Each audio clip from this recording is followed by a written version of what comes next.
জানি জানি অনেকটা লেট হয়ে যাচ্ছে, অনেক দিনের পুরনো, বাট এখনও অবধি সেই সব ব্লগ কমপ্লিট করেনি। বাট গুড মর্নিং দীঘা বলতে বলতে পৌঁছে গেলাম দীঘা আমরা।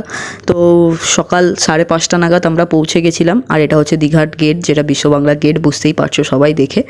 তো সেই দিনটা কি করলাম সেগুলো সব আজকের ভিডিওতে জানাবো, আর আপনারা দেখতেও পাবেন।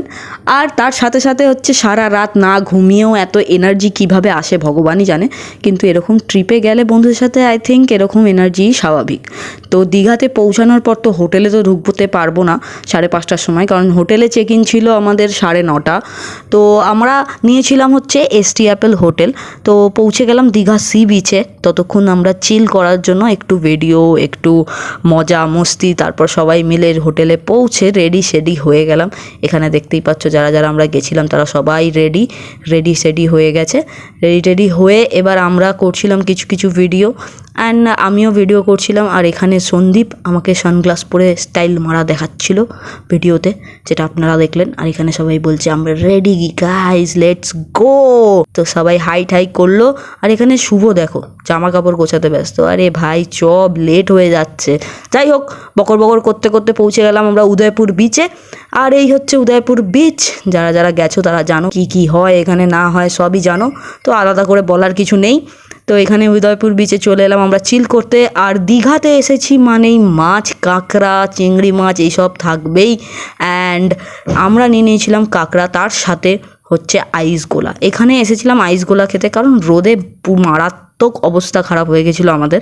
কারণ প্রমি অলরেডি প্রচণ্ড টায়ার্ড হয়ে পড়েছিল ভিডিও করতে করতে, কারণ আমাদের তো ব্লগের ভিডিও, রিলসের ভিডিও অনেক কিছু করতে লাগছিল।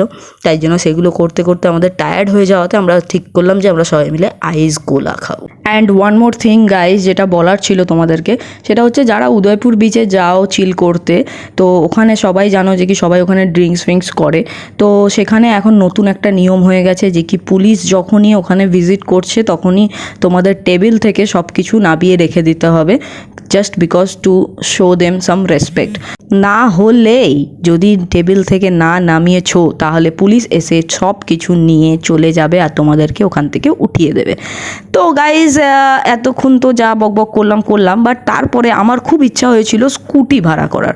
ওখানে স্কুটি বাইক ভাড়া পাওয়া যায়, বাট স্কুটি বাইক ভাড়া করতে গিয়ে দাম শুনে আমার তো মাথা খারাপ হয়ে গেল। 200 টাকা নাকি ভাড়া, আর কিছুক্ষণই চালাতে দেবে। তো তারপরে আমি ভাবলাম থাক, দরকার নেই, বাড়িতে তো স্কুটি আছেই, সেটাই নয় চালিয়ে নেবো, এখানে আর আলাদা করে স্কুটি চালিয়ে লাভ নেই। তো গরমে আর পারা যাচ্ছিল না, তাই সবাইকে বললাম চল এবার হোটেলে যাওয়া যাক।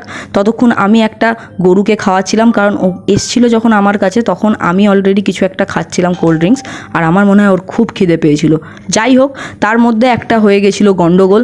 রোদের তাপ সহ্য করতে না পেরে প্রমি পড়ে গেছিলো মাথা ঘুরে, তাই জন্য ওর হাতে এখন কোল্ড ড্রিঙ্কস, জল, ওর মাথায় ছাতা দিয়ে আমরা কোনো রকমে ওকে নিয়ে এবার আমি সবাইকে বললাম এবার তো হোটেল যেতেই হবে গাইজ, তোরা না যা আমাকে যেতেই হবে, কারণ ওর শরীর খুব খারাপ হয়ে যাচ্ছিলো। তো আজকের ভিডিওটা এতটাই, দেখা হচ্ছে অন্য কোনো নতুন ভিডিওর সাথে। Till then tata, bye bye. আর like, comment, share and subscribe. আর যদি ফেসবুক থেকে দেখে থাকো তাহলে ফলো অবশ্যই। টাটা।